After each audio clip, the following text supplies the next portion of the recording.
I should say it up front. This game explores really serious issues.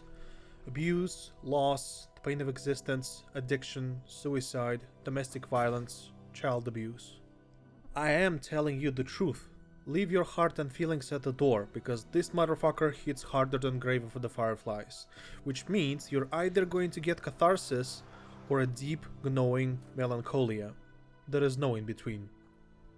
What's the word for depressing and hilarious?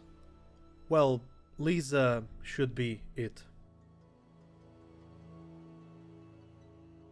I should also say that it's very funny at times.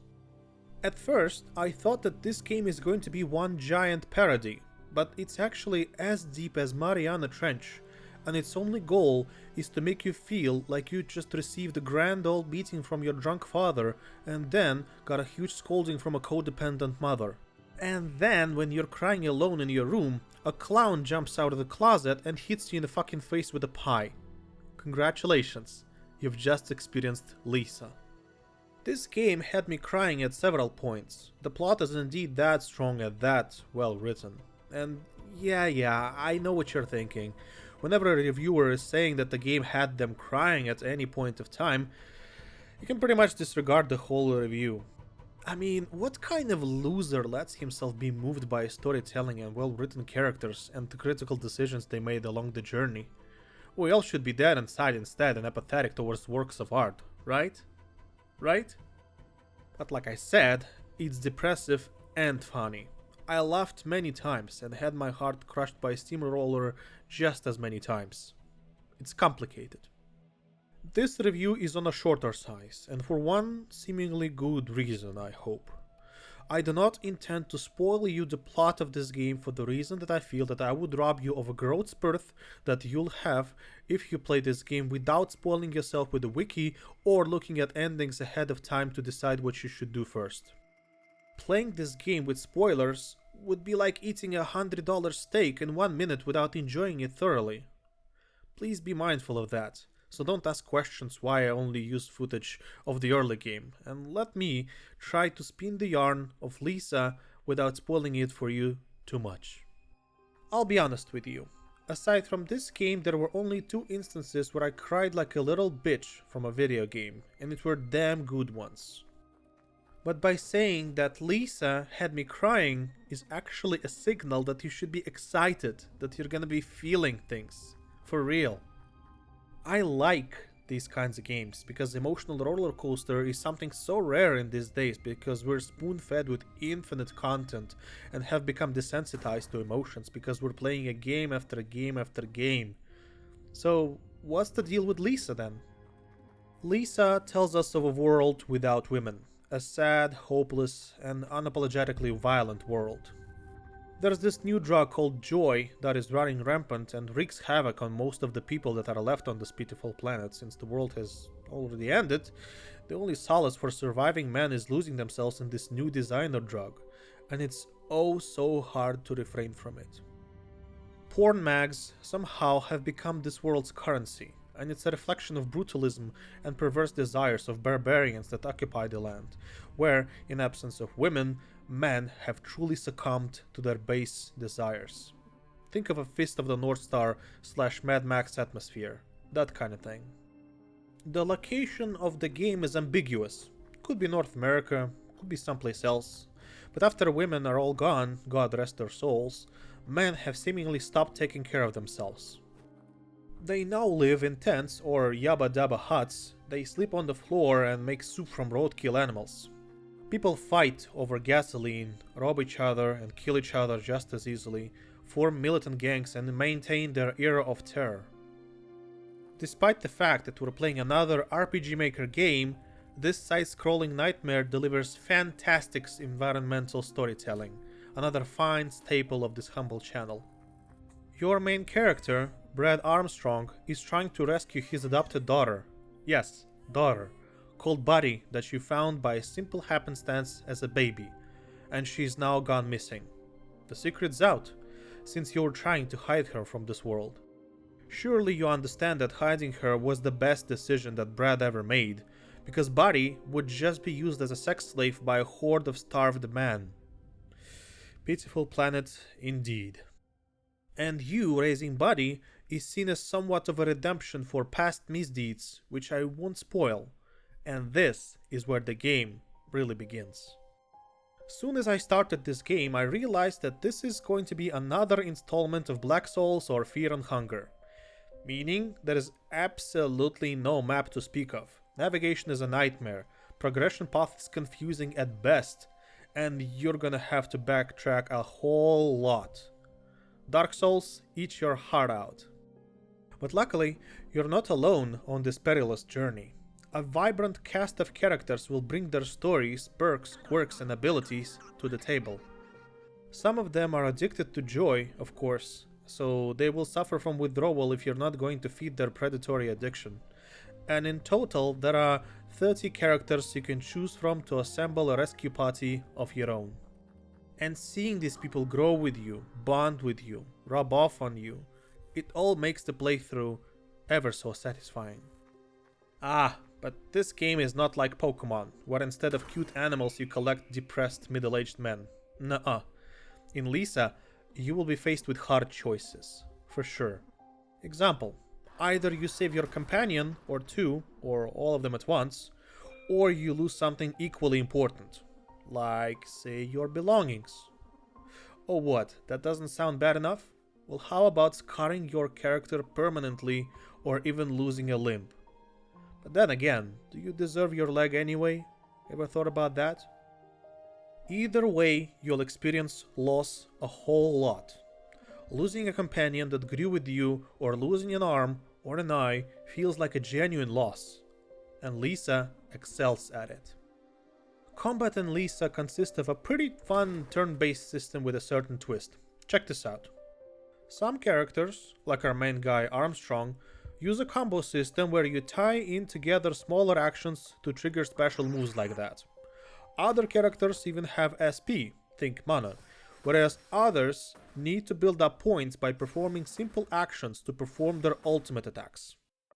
All that means that you will be able to find the perfect combo of characters to suit your playstyle.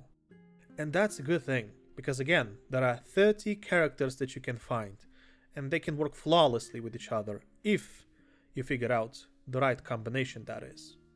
By combination, I mean that you can recruit tons of allies and assemble a party of 4 characters. How do you approach that, I wonder?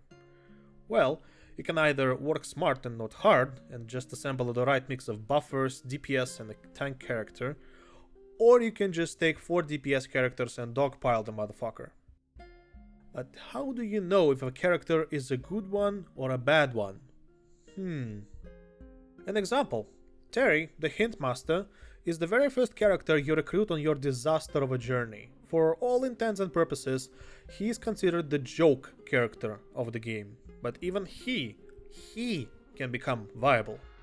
If you level him enough, he'll get to his strongest buffs that will work flawlessly in a pinch. Anything can work in this game if you find the right key.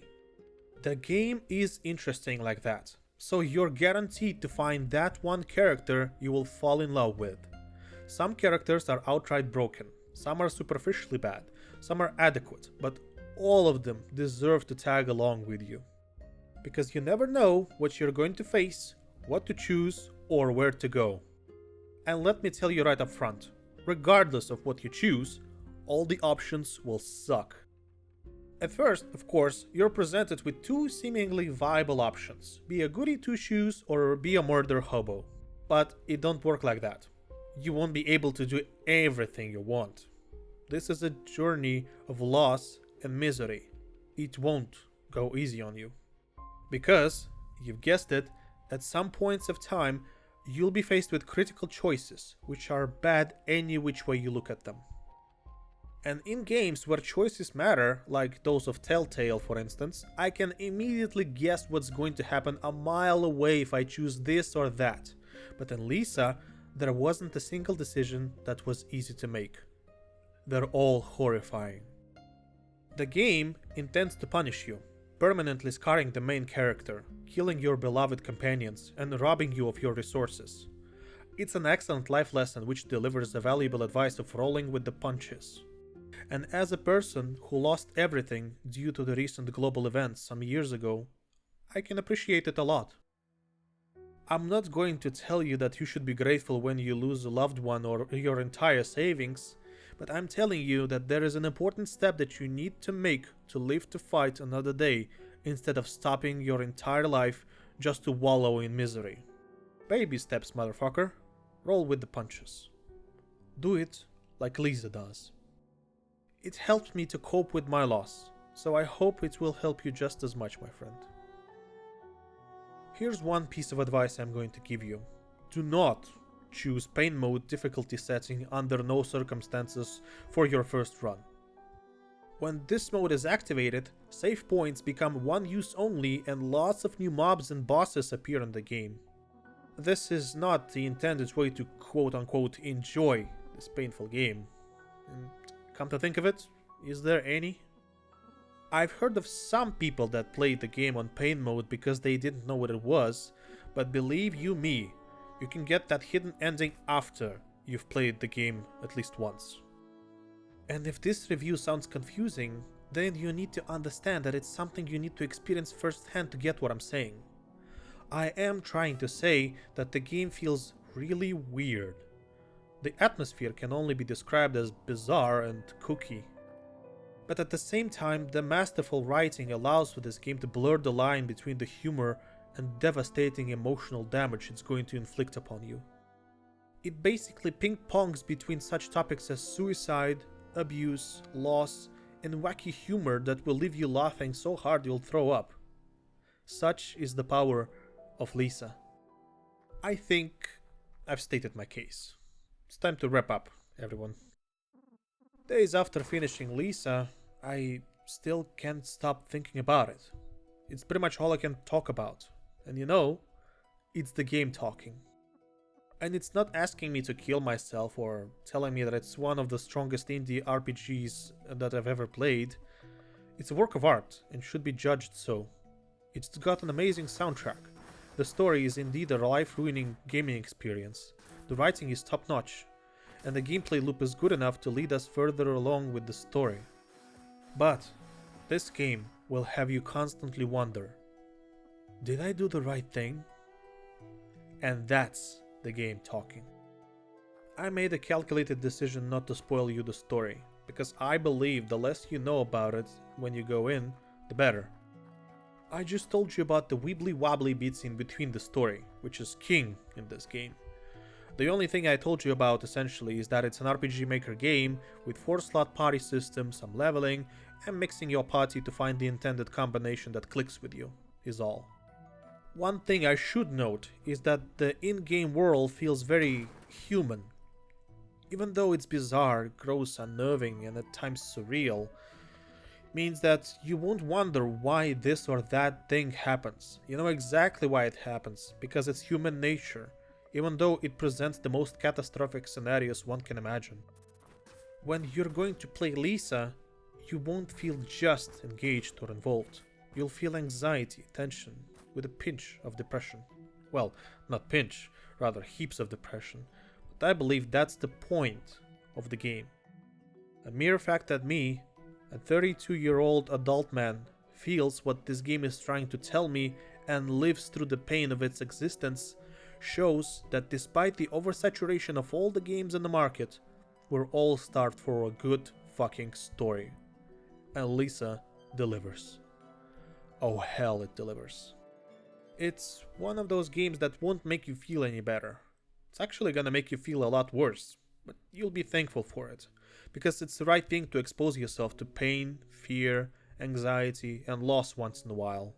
Because that exposure makes you a better human being, more resilient, more empathetic, more alive. You're shedding your skin, basically. Oh, but you'll be scared of it, just like you were afraid of a flu shot when you were just a child, because needles are scary, and we fear the unknown, especially when it hurts along the way. And Lisa hurts aplenty.